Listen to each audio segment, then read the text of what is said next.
Dr. Michael Greggor. His latest book is called How Not to Age. Michael, where do people get this incredible book?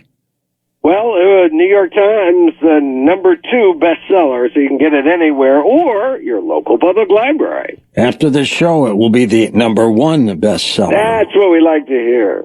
Now, we hear a lot about vegan diets and things like that. What's your take on that? I think we should try to eat primarily plants, but not necessarily exclusively plants. A plant-based diet is really more about just maximizing the intake of the healthiest foods. As a physician, labels like, vegetarian or vegan, that just tells me what you don't eat. I mean, do you actually eat vegetables? And look, it doesn't matter what you eat on your birthday, holiday, special occasions, but on a day-to-day basis, we really should try to center our diets around natural foods from fields, not factories, unprocessed plant foods. I am a huge proponent in supplementation as well. I mean, I take all kinds of vitamins, and they seem to have helped me quite a bit. Everyone has a different complement of needs, and so it's hard to make kind of overarching recommendations. But certainly anyone, in terms of aging, anyone over the age of 50, according to the National Academy of Medicine, is kind of our most prestigious medical institution in the country. After age 50, everybody needs to take a vitamin B12 supplement or eat vitamin B12 fortified foods because our ability to extract B12 diminishes with age, and the consequences of B12 deficiency can be so devastating. Another common supplement, particularly this time of the year, vitamin D, vitamin D3, the sunshine vitamin. But I don't know if you looked outside recently. We are, in fact, at the solstice, just passing. And so we actually have very little sunlight these days, and particularly if you're at higher latitudes, the sun's rays are at such an angle, even if you're outside in the snow sunbathing naked, you're not going to make any vitamin D. And so during the winter months in particular, we need to ensure a regular, reliable source of vitamin D. So I recommend 2,000 international units once a day. And that should get most people up to normal. And then during the winter, during the summer, you can, as long as you get sufficient sun exposure, you don't have to take vitamin D. But, no matter where you live, you can live in Phoenix, but be at a desk job all day, not get the sun, and run into vitamin D problems. What are your thoughts about fish and chicken? Unfortunately, our oceans have essentially become humanity's sewer. Yeah, that's right. They're all polluted. Right. Look, you give me a time machine, go back before the Industrial Revolution, that's one thing. But now the aquatic food chain accumulates the highest levels of chemical pollutants like DDT, PCBs, dioxins. Here in the States, hundreds of thousands of babies are born with brain damage every year as a consequence of their mothers consuming mercury-contaminating fish. Oh, my God. With resulting loss of intelligence estimated to cost billions of dollars of lost productivity every year. Now, look, a tuna sandwich would still be better than a bologna sandwich, better than processed meat, but that hummus wrap, that's your tradition, would be even healthier, as Harvard researchers found that even just a 3% swap from fish protein to plant protein like chickpeas was associated with a 6% decreased risk of premature death.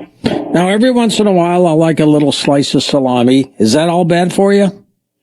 Well, so according to the IARC, which is kind of the world's leading authority on what is and is not a carcinogen or a cancer-causing substance, processed meat, the bacon, ham, hot dogs, lunch meat that you're talking about, is considered a Category 1 carcinogen, meaning we know that it causes cancer in humans. We are as sure processed meat causes cancer as we are that plutonium causes cancer, and cigarette smoke, and radon, and these other known carcinogens. Now, of course, it's, amount matters. So for every 50 grams a day, so that's like, one hot dog or something, 50 grams a day increases your risk of colorectal cancer, which is the #1 cancer killer among non-smokers. Increases risk 18%. So that's approximately the bump in risk you'd get of lung cancer living day in, day out with a smoker and getting that secondhand smoke. So look, we wouldn't want to smoke around our kids. So why are we sending them to school with, a bologna sandwich when it can increase their risk of this leading cancer killer? What do you think of peanut butter? Peanut butter, unfortunately, does not have the same longevity benefits ascribed to other nuts. So nuts are actually featured as, along with berries, along with that I talked about in my anti-aging aid, nuts on a gram-for-gram basis, actually compared to any other food group, consumption of nuts is associated with the lowest risk of premature death. Just a palmful of nuts, not even a full handful, just a palmful of nuts a day, single ounce, may offer maximum benefit. You don't want to overdo it. More than a cup of nuts a day, you can increase your risk of kidney stones. And sadly, peanut butter consumption does not appear to have the same salutary effects, perhaps because peanuts not actually technically nuts. They're kind of a different class of botanical plants. And of all nuts, probably walnuts are the healthiest, highest antioxidant levels, highest omega-3 levels, and the only nut shown to acutely improve artery function. So, but yeah, nuts every day. In fact, that's one of that's kind of the favorite snack of those blue zones, those areas where they have the greatest number of centenarians, those who reach 100. The preferred source of protein are legumes, like some form of bean. The preferred beverage is water, and the preferred snack is nuts. Are you familiar with the late American prophet Edgar Cayce? I am not. He said during one of his readings, he'd go into a trance state, Michael, and get incredible health readings that were pretty profound that people are still using today. But he said to prevent cancer, he doesn't use the word cure, but he said to prevent cancer, eat 3 raw almonds a day. Oh. Interesting. And I've been doing that. I've been doing that for years now. But what is it about the almonds that he just liked so much? Yeah, it's a good question. So, yeah, I mean, you don't see that in the medical literature. You see most of the benefit. This is from large randomized controlled trials like the PrediMed study. Found that walnuts actually seem to edge out other nuts, or at least edge out a combination of mixed nuts, which included almonds, though there wasn't a direct head-to-head almond versus walnut challenge, just the walnuts versus mixed nuts, and walnuts beat them out. So, but look, all nuts are healthy, and so I think those three almonds a day are doing you good. What about red wine?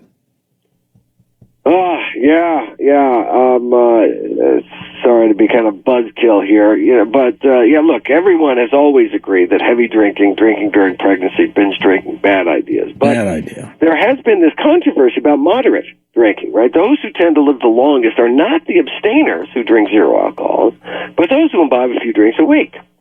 Unfortunately, we're now learning this appears to be an artifact of what's called the sick quitter effect, which arises from the systemic misclassification of former drinkers as if they were lifelong abstainers. It's the same reason studies can find higher mortality rates among those who quit smoking compared to those who continue to smoke. It's not that abstention led to poor health, but rather poor health led to abstention. And so the fact that a drinker is living longer than a non-drinker could just be because the reason they're non-drinkers is because they got liver cirrhosis. Mm-hmm. They got so sick. And so if you correct for that, then you just see this linear increase in disease the more alcohol you drink, with no apparent benefit at lower levels of consumption. So according to the World Health Organization, the World Heart Federation, the Global Burden of Disease Study, the safest level of drinking really is none. Grapes, barley, and potatoes best eaten in their non-distilled form, and Johnny Walker, no substitute for actual walking. Hillary Burton Morgan here, and I am excited to share with you a new series I'm launching. His Jack Daniels lasted until his 80s. Well, that's, anecdotes are good, but they're low on the hierarchy of evidence. What about coffee? Oh, coffee. In How Not to Die, my chapters on liver disease, depression, and Parkinson's, I talk about the benefits of coffee for the liver, mind, and brain. Coffee drinkers live longer, have lower rates of cancer overall, but not for everyone. Can worsen acid reflux disease, this kind of chronic heartburn, bone loss, glaucoma, But otherwise, coffee is good for you, though every cup of coffee is a lost opportunity to drink something even healthier, a cup of green tea. There's a compound in coffee called chlorogenic acid, which activates autophagy, this internal housekeeping process that normally only ramps up when you fast for prolonged periods. And so 3 cups of coffee a day associated with 13% lower risk of dying from all causes put together. But green tea is associated with 26% lower risk. So it's actually twice the benefit. So if you can only drink one thing, green tea is better. But since they work from different mechanisms, why not have both? Bruce Willis has come down with what they call temporal lobe dementia. Michael J. Fox has Parkinson's disease. It's out there. What's causing these things? Well, so the leading cause of dementia later in life is Alzheimer's disease. 4 million Americans affected. It's become a leading cause of death in this country. In fact, dementia is the second leading cause of death in higher income countries around the world, right after heart disease. Thankfully, there is something that we can do about it. People have heard of this so-called Alzheimer's gene called ApoE4, but modifiable risk factors outweigh the genetic component. Alzheimer's is related to the atherosclerotic plaque buildup in the brain. So the same dietary changes that help with cardiovascular health can help with cognitive health. In other words, kind of what's good for the heart is good for the brain. So you can take people who with declining cognitive function, correct their blood pressures, correct their cholesterol levels, and actually prevent further cognitive decline. Aerobic exercise can improve brain function in both normal folks and cognitively impaired individuals. And so kind of in general, the best dementia-deterring diet would be low in added sugar, salt, saturated fat, animal products, processed foods, high in whole plant foods, particularly the 2 brain foods, greens, dark green leafy vegetables, and berries. Some people, Michael, want to retire as soon as they can. I've always believed that the longer you work, the longer you live. What do you think of that? Oh, that's a good question. Yeah, it's been studied, but unfortunately there's so many confounding factors. It's very difficult to kind of tease out cause and effect. And so observational studies suggest that retiring early may be bad for one's health in terms of shortening lifespan. But you can imagine all the other differences in people between people that retire early and don't. So, for example, people that remain working, maybe they enjoy working. Right? Maybe they actually have a job that feeds them in some other way. Whereas, maybe the people that retired were, doing some, manual labor and not, not treating themselves necessarily good, even if they were getting the exercise. It's actually very similar to sleep. I was surprised to learn that it's actually quite controversial, the link between sleep and longevity. Getting sufficient sleep is critically important for artery function, for immune function, all sorts of things. I'm not to minimize the importance of adequate sleep, but in terms of lifespan, people that sleep actually longer than 9 hours tend to live shorter lives than those sleeping less than 5 hours. Now, that may be a consequence of, people who are depressed, sleeping longer, or, people, who gets to sleep in, people without jobs, and so maybe they have low socioeconomic class, all sorts of things. Again, very difficult to tease out cause and effect, because these aren't the kind of questions you can put to the test in randomized controlled trials. You can't really randomize people to kind of retire or not, or to, sleep a certain amount or not, and then follow them over time to see what happens. So all you have is these kind of observational studies that kind of follows people's habits and their life spans over time and seem to make these kind of correlations, but they're not strong enough to actually make recommendations of whether, exactly how much people should sleep to live the longest or what the retirement age should be. What is the most important aspect of your book you'd like people to take away when they get it? Something actually was surprising to me was when it comes to protein and aging, less may actually be more. Reducing protein intake, meaning restricting protein intake down to recommended levels, is the only thing I could find that can help block all 11 of the aging pathways. So it boosts something called NAD, improves immunity, decreases oxidative stress, insulin resistance, inflammation, as well as this cancer-promoting growth hormone called IGF-1. Surprisingly, there's no benefit to adding extra protein to the diets of older men and women in terms of muscle mass, muscle strength, physical performance.